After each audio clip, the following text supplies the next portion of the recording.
মিটি cartoon house.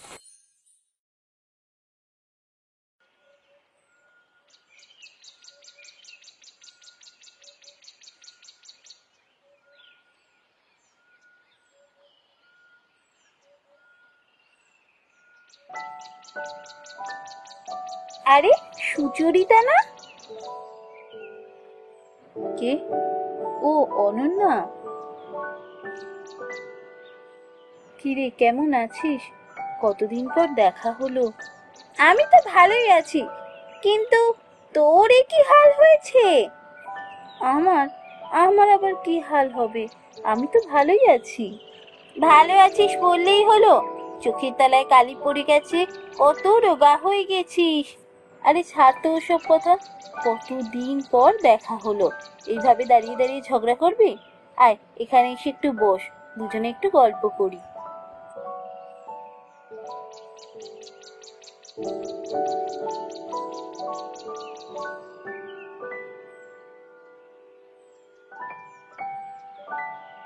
তারপর বল, তোর কি খবর? কি করছিস এখন? কি আর করব, ঘর সংসার করছি। আমার আর কি কিছু করার আছে? আচ্ছা, তোর কি হয়েছে বল না রে। তোকে দেখেই বোঝা যাচ্ছে তুই একদম ঠিক নেই। আরে ছাড় না, তুই এখন কি করছিস? যেখানে চাকরি করছিলি ওখানেই করছিস? হ্যাঁ, আমি ওই একই জায়গায় চাকরি করছি। দুবার প্রমোশন হয়ে গেছে আমার। তাই নাকি? খুব ভালো খবর শোনালি। তারপর বল, শুভমদার কি খবর? শুভম? শুভমের খবর আমি কিছু জানি না রে।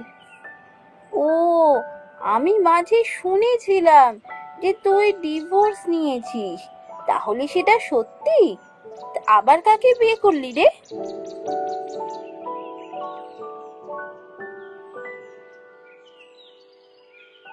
কে রে, চুপ করে গেলি কেন? বল না রে। আচ্ছা, তুই হঠাৎ ডিভোর্স নিতে গেলি কেন রে? শুভম দা কি ভালো ছেলে ছিল না? না না, তা একেবারেই নয়। শুভম খুব ভালো ছেলে ছিল। ওর মতো ভালো মানুষ আজ পর্যন্ত আমি দুটো দেখিনি। তাহলে ডিভোর্স হলো কেন? আচ্ছা, তোর সমস্ত ঘটনা আমাকে খুলে বলবি? দেখ, আমরা কিন্তু একসময় বেস্ট ফ্রেন্ড ছিলাম। তুই কি আমাদের বন্ধুত্ব ভুলে গেলি? কি আর বলবো তোকে, আমার ভাগ্যই খারাপ। অবশ্য আমি আমার নিজের হাতেই আমার ভাগ্য নষ্ট করেছি। এবার হেয়ালি ছেড়ে তোর সমস্ত ঘটনা আমায় খুলে বল তো শুনি। শোন তবে।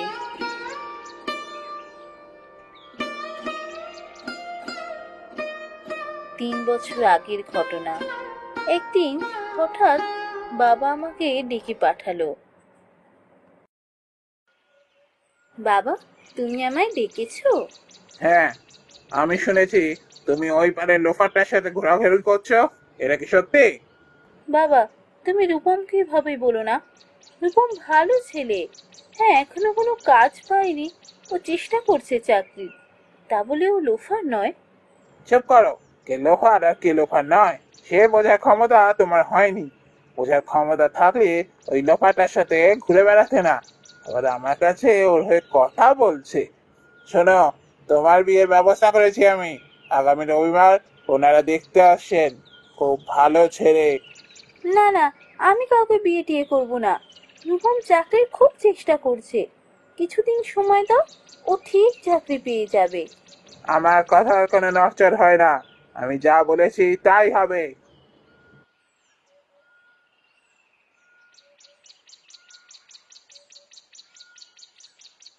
এরপর সেদিন বাবাকে আমি আর কিচ্ছু বলিনি। তুই তো জানিস বাবা কতটা রাগী মানুষ। আমি ভয় পেয়েছিলাম, যদি বেশি কথা বললে আমায় বাড়ির বাইরে আর বেরোতে না দেয়। তাই বাবাকে আর কোনো কথা না বলে আমি সেদিনই রূপমের সাথে দেখা করতে যাই।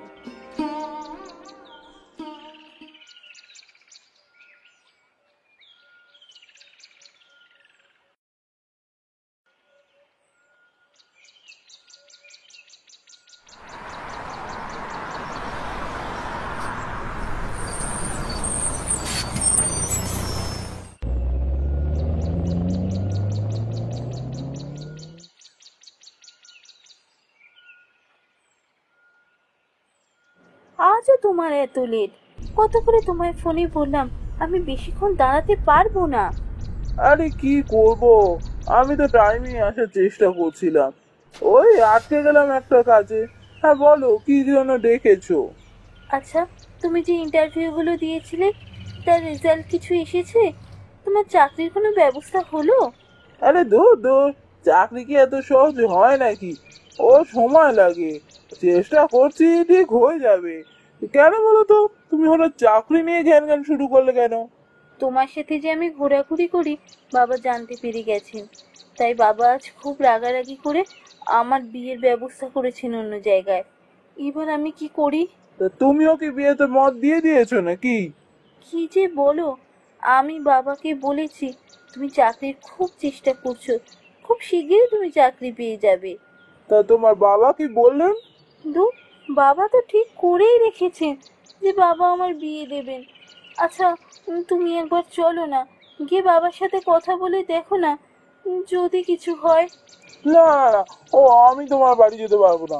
তোমার বাবা যা রাগী মানুষ, আমি ওসব পারবো না। তার চেয়ে অন্য কোনো উপায় ভাবো। তাহলে চলো আমরা এখনই কোথাও গিয়ে বিয়ে করে নিই।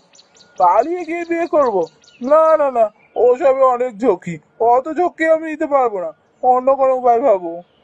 আমি জানি না, তাহলে আমার আর কোনো উপায় মাথায় আসছে না। এবার তুমি কোনো উপায় ভাবো।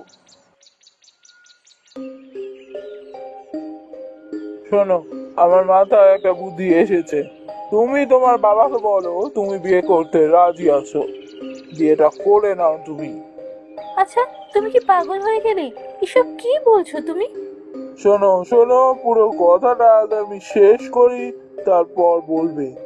বিয়েটা তুমি করে নাও, কারণ এইভাবে বিয়ে ঠেকানো যাবে না। তারপর যাকে বিয়ে করবে তার নামে বদনাম রটাতে হবে। এই ধরো বললে সে পাগল।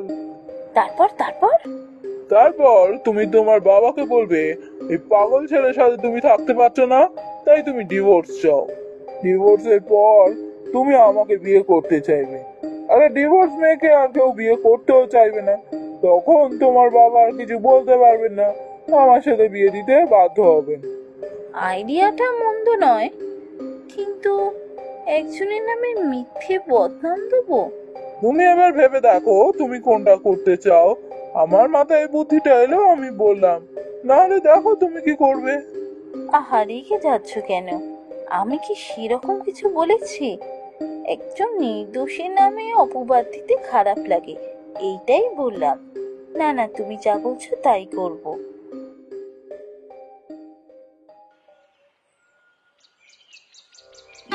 রূপমের কথা মতোই শুভমকে আমি বিয়ে করি। বিয়ের পর থেকে শুভমের সাথে আমি কোনোদিনও ভালোভাবে কথাও বলিনি, কিন্তু শুভম খুব চেষ্টা করতো আমাদের মধ্যে দূরত্ব কমানোর।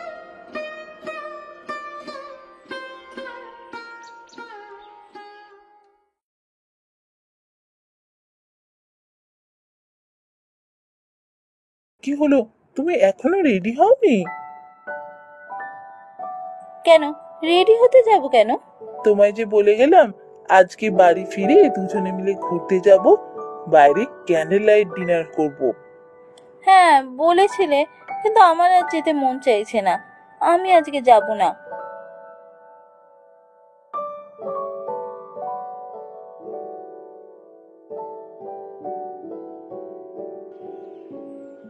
এরপর আমি একদিন শ্বশুরবাড়ি ছেড়ে বাবার কাছে চলে আসি।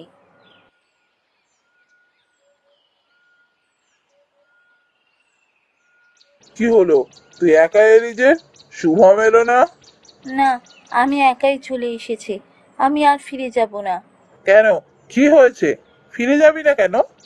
কারণ শুভম একটা পাগল। তুমি একটা পাগল ছেলের সাথে আমার বিয়ে দিয়েছো, আমি একটা পাগল ছেলের সাথে এইভাবে থাকতে পারবো না। আমি চলে এসেছি, তাই আমি আর কোনো দিনও ফিরে যাব না।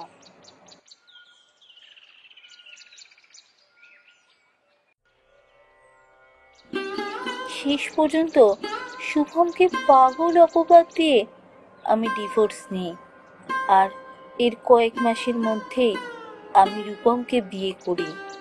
সুচরিতা, তুই খুব বড় ভুল কাজ করে ফেলেছিস রে। কোনো সুস্থ মানুষকে এমন পাগল অপবাদ দিতে আছে? শুভমদার এখন কি অবস্থা রে?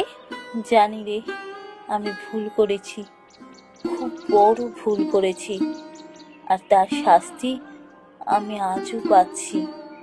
কেন, কি হয়েছে? বাবা ঠিকই চিনেছিল রে, রূপম সত্যি একটা লোফার ছেলে। ও কোনোদিন কাজের কোনো চেষ্টাই করেনি, আমাকে এসে মিথ্যে কথা বলতো। বিয়ের পর থেকে ওর আসল রূপ দেখানো শুরু করে, আমার উপরও অত্যাচার শুরু করে। আমাকে জোর করে বাড়ি পাঠাতো বাবার কাছ থেকে টাকা নিয়ে আসার জন্য, আর সেটা না শুনলে আমার উপরও অত্যাচার করতো। কথায় কথায় আমায় ধরে ধরে মারে, জানিস? তুই শুভমের কথা জিজ্ঞেস করলি না?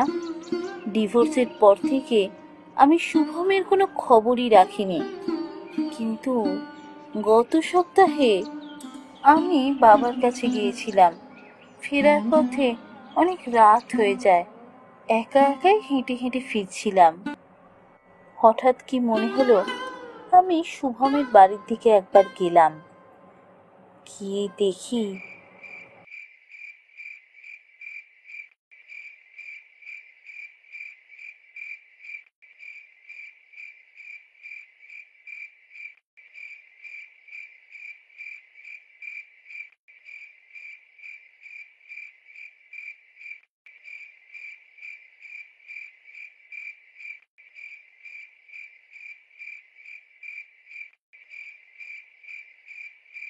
এ কি, এ কি অবস্থা হয়েছে বাড়ির?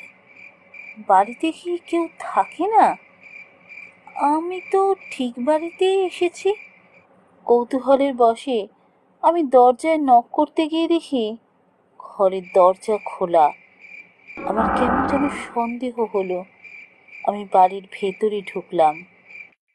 ঘরের ভেতরে ঢুকে দেখলাম সমস্ত জিনিস তো আগের মতোই আছে, কিন্তু সবকিছুর উপরে তো ধুলো ময়লা কেন? এখানে কি তাহলে শুভমরা আর থাকে না? খুঁজতে খুঁজতে আমি আমাদের ঘরে গিয়ে ঢুকলাম।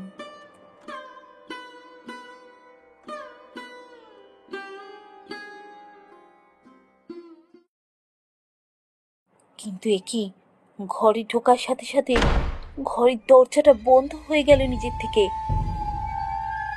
কি হলো? এখানে কেন এসেছো? দেখতে এসেছো যাকে পাগল অপবাদ দিয়েছিলে সে সত্যি পাগল হয়েছে কিনা? তারপর আমি যা দেখলাম তা দেখে আমার শির দ্বারা দিয়ে একটা শীতল রক্তের স্রোত বয়ে গেল।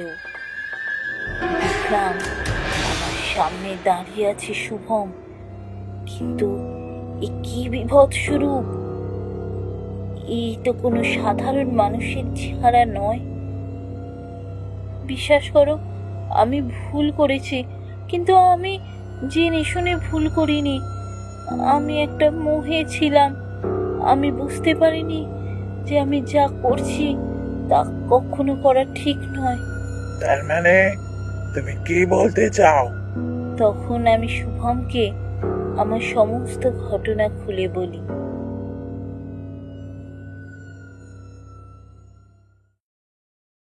ছি ছি ছি, নিজের স্বার্থের জন্য অন্যের নামে মিথ্যে অপবাদ দিতে তোমার লজ্জা করলো না? তুমি যদি আমাকে সত্যি কথা বলতে আমি তোমার বাবার সাথে গিয়ে কথা বলতাম, কিন্তু তুমি তা না করে মিথ্যের আশ্রয় নিয়ে একজনের জীবন নরকে পরিণত করেছিলে। তুমি তারই শাস্তি পাচ্ছ। আমি এসেছিলাম তোমায় মারতে, কিন্তু যা দেখছি তুমি তো অনেক বেশি শাস্তি পাচ্ছ বেঁচে থেকে। তুমি যা করেছো তার শাস্তি তুমি চিরটা কাল পাবে। আমি তোমায় মারবো না। দাঁড়াও, তুমি চলে যেও না। আচ্ছা, তোমার এই অবস্থা কি করে হলো? এই বাড়ির এই অবস্থা কি করে হলো?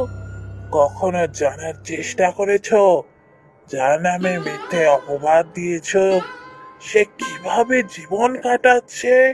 তোমার কথা শোনার পর থেকে তোকে আমায় পাগল মনে করা শুরু করে। আমাকে তো অনেকে সাইকিয়াট্রিস্টের কাছে যাওয়ার কথাও বলে। তোকে আমাকে দেখলেই পাগল পাগল বলে তাড়া করতো। আমি সহ্য করতে পারিনি। শুধু তাই নয়, এই পাগল অপবাদ আমার অফিসে পর্যন্ত ছড়ায়। শেষ পর্যন্ত আমি চাকরিটাও খোয়াই। আমার কাছে আর কিছুই ছিল না বেঁচে। আমি আর সহ্য করতে পারছিলাম না। শেষ পর্যন্ত আমি নিজেকে শেষ করে দিই। একমাত্র ছেলেকে হারানোর শোক আমার মা বাবা সহ্য করতে পারেনি। তারাও এই বাড়িতেই আত্মহত্যা করে। তারপর থেকে এই বাড়িতে আর কোনোদিনও কেউ আসেনি। শুভমের কথা শুনে আমি ঝরঝর করে কাঁদতে থাকি। কাঁদছো? এখন তোমার কষ্ট হচ্ছে? তোমাকে এই কষ্ট নিয়ে চিরকাল থাকতে হবে। আমি চললাম। তোমার শাস্তি তুমি পেয়েছো। আজ আমার আত্মার মুক্তি হবে। দাঁড়াও শুভম, আমায় নিয়ে যাও, এভাবে চলে যেও না।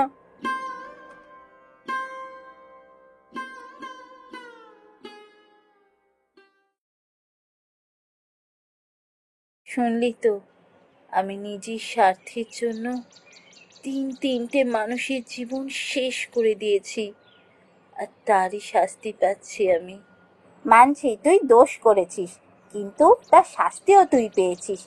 এইভাবে তুই সারাটা জীবন নষ্ট করতে পারিস না সুচরিতা। তুই কি বলছিস আমি কিচ্ছু বুঝতে পারছি না। আমি কি করব এখন?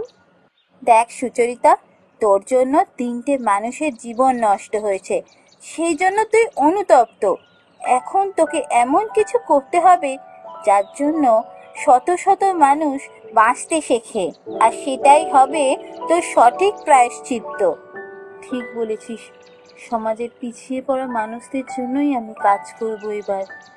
যা হবে আমার সঠিক প্রায়শ্চিত্ত। শুভমের নামে আমি একটা স্কুল খুলবো। সেই স্কুলে আমি বিনা পয়সায় বাচ্চাদের পড়াবো। বাহ, এ তো দারুণ আইডিয়া!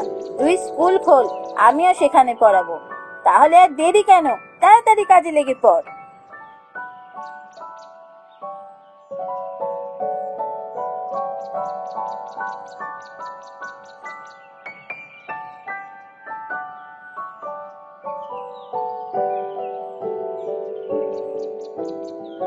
সেদিন অনন্যা আমাকে নতুন করে বাঁচার পথ দেখায়। অনন্যার কথা আমি বাবাকে গিয়ে জানাই। বাবা খুশি মনে আমায় স্কুল খোলার জন্য সাহায্য করে। আর এইভাবেই একজন মানুষের অত্যাচারের কবল থেকে আমি নিজেকে বাঁচিয়ে এনে সমাজের পিছিয়ে পড়া মানুষদের সাথে প্রাণ খুলে বাঁচতে শুরু করি।